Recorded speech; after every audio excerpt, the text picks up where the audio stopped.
नमस्कार मित्रों, स्वागत है आपका स्टडी विद प्रजापति की क्लास यूट्यूब चैनल पर। दोस्तों, पिछले वीडियो में हमने श्याम पट्ट कौशल का जो पहला लेसन प्लान है सूक्ष्म पाठ योजना वो हमने बता दिया है। ये दूसरा लेसन प्लान है श्याम पट्ट कौशल का। प्रीवियस वीडियो यदि आपने नहीं देखा है तो लिंक मिल जाएगा डिस्क्रिप्शन बॉक्स में, वहां से जाकर आप वीडियो देख सकते हैं और समझ सकते हैं। क्योंकि प्रीवियस वीडियो में हमने बताया है शिक्षण कौशल क्या होता है और जो शिक्षण कौशल हैं उनके कितने प्रकार होते हैं और जितने भी शिक्षण कौशल हैं उनका सूक्ष्म पाठ योजना कैसे कैसे बनेगा हम पूरे विस्तार से आपको समझाते हैं और बताते हैं। तो वीडियो में आगे बढ़ने से पहले यदि आपने अभी तक हमारे चैनल को सब्सक्राइब नहीं किया है तो चैनल को सब्सक्राइब कर लीजिए और बगल में आ रहे बेल के आइकन को प्रेस जरूर कीजिएगा। जिससे होगा क्या, जैसे हम नेक्स्ट वीडियो अपलोड करेंगे तो उसका नोटिफिकेशन आपको मिल जाएगा सबसे पहले। तो चलिए स्टार्ट करते हैं वीडियो को और समझते हैं कि श्याम पट्ट कौशल का लेसन प्लान कैसे बनाया जाता है। तो देखिए, वही सामान्य जानकारी लिखना रहता है। सबसे पहले सबसे ऊपर आपको लिखना है सूक्ष्म पाठ योजना क्रमांक, ठीक ना, जो भी आप बना रहे हैं 3, 4, 5, ठीक ना। यहाँ हम लेसन प्लान क्रमांक 5 बना रहे हैं तो हम यहाँ 5 लिखे हैं। इसके बाद आपको बताना होता है कि किस कौशल का आप लेसन प्लान बना रहे हैं, तो वो हमने लिखा है श्याम पट्ट कौशल। इसके बाद वही सामान्य जानकारी लिखना है, छात्र अध्यापक का नाम, विद्यालय का नाम, विषय, उपविषय और प्रकरण। तो जो छात्र अध्यापक का नाम है उसमें आप अपना नाम लिखेंगे। विद्यालय का नाम में आप उस शैक्षणिक संस्थान का नाम लिखेंगे जिस शैक्षणिक संस्थान से आप प्रशिक्षण प्राप्त कर रहे हैं या आपको प्रशिक्षण दिया जा रहा है। कहने का मतलब जिस कॉलेज से आप बीएड या डीएड कर रहे हैं। विषय में लिखना है विज्ञान, उपविषय में लिखना है भौतिक विज्ञान, प्रकरण में लिखना है बल, ठीक है, क्योंकि आज का टॉपिक क्या है, बल है। तो और सेकंड साइड में आपको लिखना है दिनांक, दिन, कालखंड, समयावधि और कक्षा। इतना आपको ध्यान में रखना है। अब यहाँ ध्यान दीजिएगा कि जो समयावधि है वो जो मेन लेसन प्लान होता है उसका होता है 45 मिनट, लेकिन जो माइक्रो टीचिंग लेसन प्लान होता है उसका होता है 6 मिनट। तो यहाँ समयावधि में आपको लिखना है 6 मिनट। इसके बाद मेन लेसन प्लान में हम लिखते हैं सामान्य उद्देश्य, विशिष्ट उद्देश्य, ठीक ना।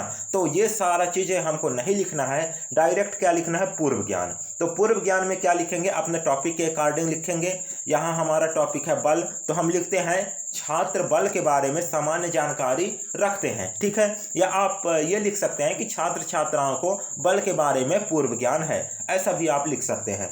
पूर्व ज्ञान लिखने के बाद हम मेन लेसन प्लान में लिखते हैं शिक्षण बिंदु, सहायक शिक्षण सामग्री, ठीक ना, उद्देश्य कथन। तो ये सारा चीज हमको नहीं लिखना है इस माइक्रो टीचिंग के लेसन प्लान में। डायरेक्ट क्या लिखना है, पूर्व ज्ञान के बाद प्रस्तुतिकरण। और जो प्रस्तुतिकरण है उसमें एक सारणी बनता है, आप सभी को पता है। तो उस सारणी में कौन कौन से कॉलम होते हैं, तो पहला कॉलम होता है क्रमांक, दूसरा कॉलम होता है शिक्षण बिंदु, तीसरा कॉलम होता है छात्र अध्यापक क्रिया, चौथा कॉलम होता है छात्र अनुक्रिया और जो 5वां कॉलम है वो होता है श्याम पट्टकार।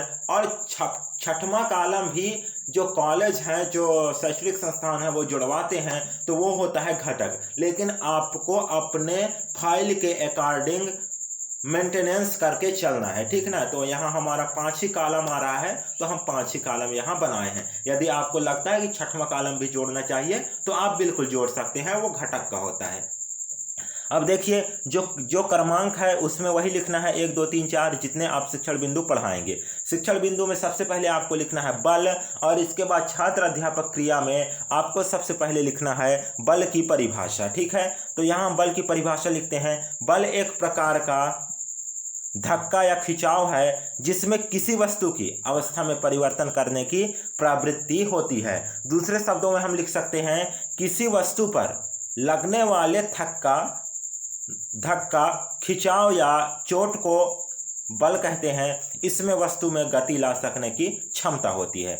और जो छात्र अनुक्रिया है उसमें लिखेंगे छात्र ध्यानपूर्वक सुन रहे हैं। यदि छात्र चित्र बना रहे हैं, यदि छात्र लिख रहे हैं तो उनके अनुक्रिया के अनुसार हम यहाँ लिखेंगे। अगला जो कॉलम है वो है श्याम पट्टकार का। तो श्याम पट्टकार में सबसे ऊपर लिखना होता है अपने टॉपिक का नाम, तो हम लिख दिए हैं बल, इंग्लिश में कहते हैं फोर्स। अब यहाँ ध्यान दीजिएगा, जो छात्र अध्यापक क्रिया है, टीचर जितना पढ़ाएगा उसका शॉर्ट फॉर्म में उसको श्याम पट्ट में भी लिखता जाएगा, तो वही इसमें भी लिखना है शॉर्ट फॉर्म में। अब यहाँ मैं आपको पूरा प्रस्तुतिकरण पढ़कर सुनाने वाला नहीं हूँ, क्योंकि इसका मैं पूरा पीडीएफ आपको डिस्क्रिप्शन बॉक्स में दे दूंगा। वहां से आप पीडीएफ जरूर डाउनलोड कर लीजिएगा। पीडीएफ डाउनलोड करने का एक फायदा ये है कि आपको एक लेसन प्लान के साथ 3 लेसन प्लान का पीडीएफ मिलता है। ठीक है, तो जरूर कर लीजिएगा पीडीएफ डाउनलोड, आपको आसानी होगा। अब ये देखिए, मैं पूरा खिसका कर दिखा दे रहा हूँ, इसी प्रकार से पूरा बनेगा आपका जो है प्रस्तुतिकरण। ठीक है, क्योंकि पढ़कर सुनाऊंगा तो बहुत टाइम हो जाएगा, बहुत लंबा वीडियो बन जाएगा। अब जैसे आपका प्रस्तुतिकरण समाप्त होता है तो अगला बिंदु आता है मूल्यांकन तालिका। तो मूल्यांकन तालिका में वही 3 जो कॉलम है वो बनेगा। पहला होगा क्रमांक, दूसरा होगा घटक, तीसरा होगा मापक। अब जो मापक है उसको 3 भागों में फिर डिवाइड करेंगे। पहला है निम्न स्तर, दूसरा है सामान्य स्तर और तीसरा है उच्च स्तर। अब देखिए, जो क्रमांक है तो उसमें जितना घटक लिखेंगे हम, ठीक ना, तो उसके हिसाब से 1 2 3 4 करके हम नंबरिंग कर देंगे। और जो घटक है उसमें लिखेंगे, पहला घटक है श्यामपट्ट लेखन की स्पष्टता, स्वच्छता और उपयुक्तता। तो आपको देखना है मापक में कि हम श्यामपट्ट लेखन कर रहे हैं वो स्पष्ट है या नहीं, स्वच्छ है या नहीं और उपयुक्तता है या नहीं, और यदि है तो निम्न स्तर का है कि सामान्य स्तर का है कि उच्च स्तर का है। तो यदि हमारा सामान्य स्तर है तो सामान्य के आगे क्या करेंगे, टिक मार्क कर देंगे। यदि हमारा उच्च है तो उच्च के आगे टिक मार्क कर देंगे। ठीक है, तो इतना आपको ध्यान में रखना है। अब यहाँ देखिए, दूसरा घटक है अक्षरों का उचित आकार, तीसरा घटक है 2 अक्षरों के मध्य उचित स्थान, चौड़ाई और मोटाई, चौथा जो घटक है वह पंक्तिबद्ध लेखन व श्यामपट्ट के समानांतर लिखना, पांचवा घटक है 2 शब्दों के मध्य समुचित स्थान, छठवां घटक है 2 पंक्तियों के मध्य समुचित स्थान। तो आपका स्तर जो निम्न है या सामान्य है या उच्च है उसके सामने आप टिक मार्क करते जाइएगा अपने अनुसार। ठीक है, अब यहाँ जो 7वां घटक है वो है बिंदुओं की तारतम्यता, और जो 8वां घटक है वो है साफ व स्पष्ट चित्र व रेखा चित्र बनाना। ठीक है, तो इनमें आपको मापक में, ठीक ना, सामान्य है या उच्च है उसके सामने टिक मार्क करते जाना है। अगला जो बिंदु आता है वो आता है आलोचना और सुझाव। तो आलोचना और सुझाव में आपको 1 2 3 4 करके नंबरिंग छोड़ देना है। वहाँ जो पर्यवेक्षक होते हैं, जो निरीक्षक होते हैं, वो आपको आलोचना या सुझाव लिखते हैं आपके बारे में। ठीक है, अब सबसे नीचे आपको लिखना है पर्यवेक्षक हस्ताक्षर, निरीक्षक हस्ताक्षर और छात्र अध्यापक हस्ताक्षर।